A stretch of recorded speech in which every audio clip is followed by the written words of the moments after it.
A couple months ago, he said, what he say? It's gonna happen end of 2019. Did you not say that? Did you not say that? That's what your promoter said. This is what I'm saying. I read it all. This is what I'm saying. This is what I read it all too. Terence Crawford, wait till he get a belt. Yeah. He ain't did nothing in the welterweight today. When he get a belt, you want to go over there. Keith Thurman want to go over there, and now y'all want to say, oh, I ain't fought nobody, but I got a belt now, so why? Okay. Sean Porter got a belt too. So now Sean Porter got a belt too. Sean Porter. So why am I go to easy road and knock Sean Porter out? Why wouldn't I? Look at this dude. Why wouldn't I? You a smart man, but not that smart. Bro, I'm gonna crush you. So recently, Terence Crawford came out to clear up the airwaves on the Errol Spence fight to explain his stand of why he chose to move on from the Errol Spence fight after he was fed up and tired of chasing Errol Spence around. Therefore, when Crawford said, I'm done with the Errol Spence fight, it's not going to happen, which is clear as day that Crawford is fed up with all the back and forth, the 80-20 split, that led him to believe Errol Spence is not serious about making this fight happen. Especially after the fact that Errol Spence told Crawford, don't show up to my fight. I will never go to yours, which I thought it was self-explanatory. However, some way, somehow, Crawford gets accused of avoiding Errol Spence all of a sudden. Man, I'll tell you one thing. Only when a fighter is on the coincidental list, such as Crawford, they will accuse Crawford of ducking Errol Spence, the same man he have been chasing for the past 3 years. Matter of fact, Crawford was the only fighter that was calling out Errol Spence back when he was still the boogeyman. But now all of a sudden, he's avoiding Errol Spence when he's the cash cow. That doesn't even make any sense. The truth of the matter is that Errol Spence is treating Terence Crawford the same way Keith Thurman treated Errol Spence. Let me emphasize. I recall when Errol Spence was the boogeyman, he was hunting Keith Thurman down. However, Keith Thurman told Errol, you have to get a belt, then we can fight.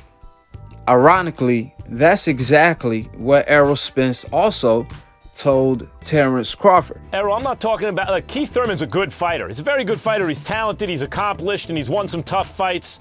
But when I say super fight, I'm talking about that dude. That's going to be my legacy fight because he's like me. I'm a special talent, and he's just a little different than everybody else. Who is that guy in or around your weight class? Because I have an answer for that question. I think Stephen A. has the same answer. What's your answer to that question? I mean, I really just don't know right now. For right now, it looks like Keith Thurman. I really don't know right now. You don't see I know Terence what you're trying Crawford? to get to. You're probably trying to say Terence Crawford. Yes. You know, that fight's gonna happen. Hopefully he beats Jeff Horn and gets that belt. And like I said, I want to be undisputed welterweight champion of the world. So when he does get that belt, we can make it happen in the future. Do you see Terence as qualitatively different from other fighters in and around your weight class? I see Terence Crawford different at 140. I don't know how he's gonna do at 147. 147 is different. It's a different type of animal. We're bigger, we're stronger, we're faster than a lot of guys at 140. I don't know how he'll do at 140. Hold it. I mean, he hasn't proven himself at 140. Hold it. Are you trying to say that Terence Crawford, listen, forget about fighting me. You need to show that you can handle the other cats at 147 before you even think about me. I don't want to put words in your mouth. Is that what you're saying, Errol Spence Jr.? I mean, I think so. I mean, it starts out with Jeff Horn. I mean, he needs to worry about beating Jeff Horn and getting that belt first before he talk about lining it up with me and Keith Thurman. So once Errol Spence got a belt, he told Keith Thurman to his face, I want this fight more than I want to breathe. And Keith Thurman told him, well, this fight is going to have to wait. Keith Thurman kept delaying the fight to build the fight to its absolute magnitude, since he knew that Errol Spence was the truth. So there was no doubt about it. Keith Thurman, he had a change of energy toward Errol Spence, which is exactly why he revealed the truth on wanting to delay the Errol Spence fight until one of his last, which is exactly what Errol Spence is doing to Terence Crawford today. That's why I can't comprehend the reason Errol Spence is not being understandable toward Keith Thurman's situation. Since tables turned, Errol Spence, he turned his back on Keith. Errol Spence's explanation is that Keith Thurman didn't give him an opportunity, even after he brought something to the table, such as the IBF belt, which is exactly why Errol Spence has so much disdain for Keith. However, why treat Terence Crawford the same way Keith Thurman treated you is what I can't comprehend. 3 years ago, when Terence was #1 pound for pound, he called out the boogeyman, Errol Spence, as soon as he came to the welterweight division. In return, Errol Spence told Terence Crawford, "You did not fight anybody. Go get a belt." So Crawford went and got a belt. Errol Spence said, "Why wouldn't I get this easy money against Porter and get his belt first?" Wait till he get a belt. Yeah. He ain't did nothing in the welterweight division. You When he haven't get did a belt, nothing. you want to You go haven't over did there. Keith Thurman want to go over there, and now y'all want to say, "Oh, I ain't fought nobody," but I got a belt now, so why? Okay. That Sean makes Porter got a sense. belt too. So now Sean this- Porter got a belt too. Sean Porter. So why would I go to easy road and knock Sean Porter out? Why wouldn't I? Look at this dude. Why wouldn't I? You a smart man, but not that smart.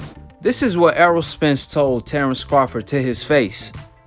I was extremely shocked that Errol Spence revealed the whole truth without sugarcoating it. So Crawford, he obviously told Errol Spence, "You're not as smart as you think, because you pretty much told on yourself." Now, mind you, Errol Spence, he did say Terence Crawford, he's on the other side of the street. When I say, "Oh, we on different side of the streets" and things like that, it's true. Like me and Terence Crawford on different side of the streets. He's just signed with ESPN. I don't fight for ESPN. I fight for Showtime or Fox. You know what I'm saying? So he's on this side of the street. Al Heyman, you know what I'm saying? And then like both. Now, a lot of people looked at that comment in a negative way. However, the way I viewed it is that I took the business in consideration as far as Errol Spence cleaning up his own side of the street and then fighting Terence Crawford last, so it could be set up like a tournament.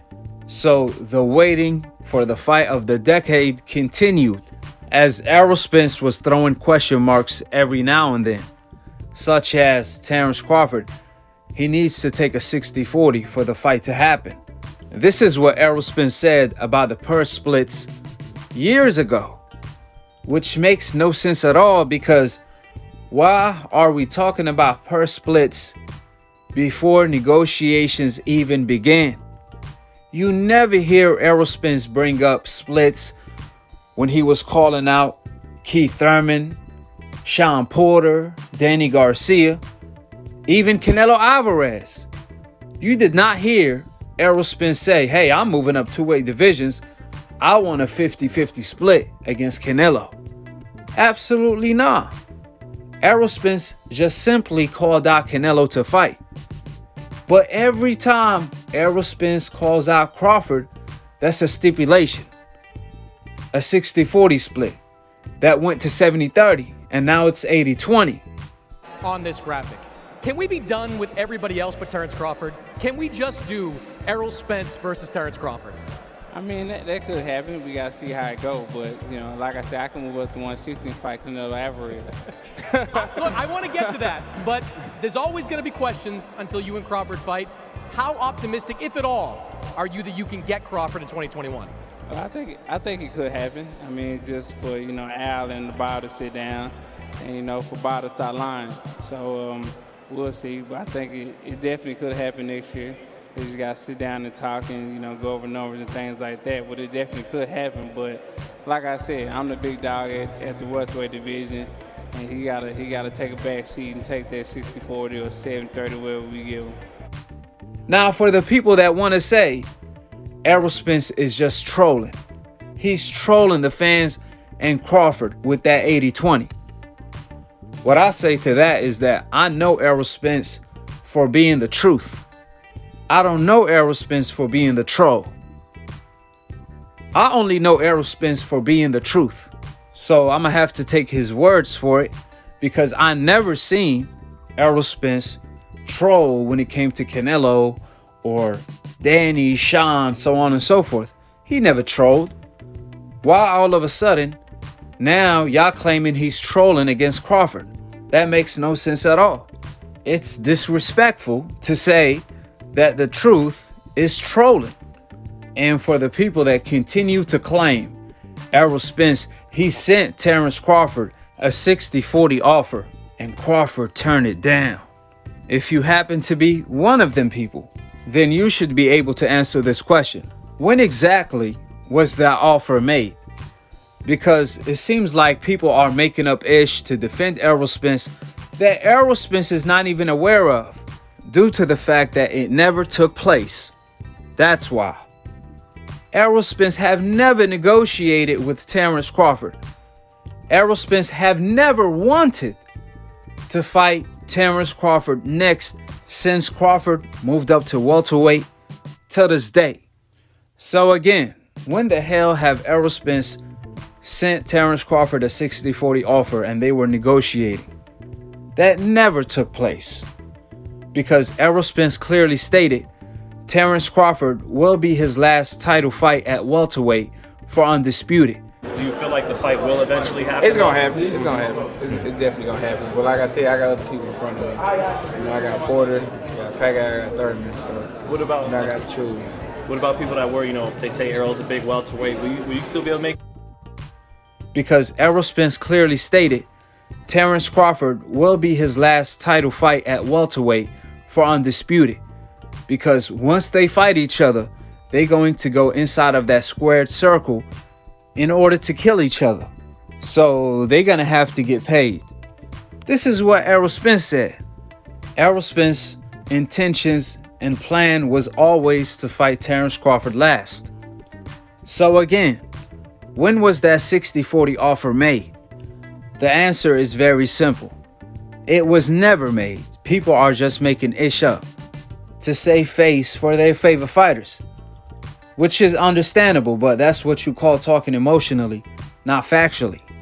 Because the truth of the matter, Terence Crawford would have most likely accepted the offer. If anything, Terence said out of his own mouth, Errol Spence doesn't want the fight. He keep talking about I'm the A side. He wants the bigger slice, this and that and the third. Me, on the other hand, I don't care if it's 50-50. Same time, I just think he thinking the big picture. Like, if I take a chance like this, I need to be getting paid as much money as possible, just in case if I lose. He's talking about he want to fight this guy and fight this guy, so he's going to be the A side, He don't want a 50-50 fight. Well, that just lets you know right now he's not 100% confident in his own abilities. He can say what he wants. The casual fans can say what they want. But me, if I'm confident in my abilities, I'm like, okay, we can do it. It don't matter if it's 50-50 or not. I know I can win, so I don't have nothing to lose. This is what Terence Crawford said. But Errol Spence didn't capitalize on the moment by sending Terence Crawford an offer as the A side. That would have made some sense. But according to Bob, they never negotiated. And Errol Spence felt the need to go up from 60-40 to 70-30 and now 80-20. When Errol Spence gave Danny Garcia a 60-40 split, who doesn't have the same credentials as Terence Crawford. Danny Garcia had 2 losses at welterweight and was not a champion when Errol Spence fought him and gave him a 60-40 split. But why so strict when it comes to Terence Crawford? And why talk about the purse splits before negotiations even begin? Therefore, for all the people that continue to say, yeah, Crawford, he should have took that 60-40. All of them people need to keep their day job, because y'all are not smart businessmen. And what I mean by that, only a fool will accept a 60-40 offer verbally 4 years before the fight actually takes place. How idiotic is that? You going to accept a 60-40 verbal offer 4 years before negotiations even begin? Do you all know how idiotic that sounds? The hardest part when it comes to negotiating a fight is agreeing to the money and the purse splits, which is why it's on Errol to make things right, since he knew what he was doing. Errol Spence, he started this mess, so he has to finish it, because he will be held accountable if this fight doesn't take place, for going up from 60-40 to 70-30 and not 80-20. Man, I couldn't believe when Errol Spence got so comfortable pushing Terence Crawford away. He told him, "Why you at my fight? I will never go to your fight. Stop talking about me." I really wonder if Errol Spence realizes that he came off as if he's telling Crawford, "Why you want to fight me, man? Leave me alone." Apparently, Errol Spence forgot that he's holding 2 other straps. Due to that, since Terence Crawford doesn't have 4 seasons like everybody do, he only knows 1, which is strap season. Therefore, hopefully Errol Spence becomes level-headed. Since he has so much disdain for Keith Thurman, he might want to change his approach toward Terence Crawford. With the facts being laid out, you have Canelo on one hand, avoiding Charlo and Andrade. He won't even acknowledge them for the past 6 years. To this day, people still calling him pound for pound number 1. On the other hand, Crawford have been chasing Errol Spence for the past 3 years. He gets accused of ducking. I said it before, and I'm going to say it again. When you're on that coincidental list, you damn if you do, damn if you don't. However, when you're on that hope list, do or don't, you will be praised, in which Crawford and Canelo happen to be a perfect example. I mean, we all saw Canelo Alvarez bypass Terence Crawford on the pound-for-pound list the moment Lomachenko lost.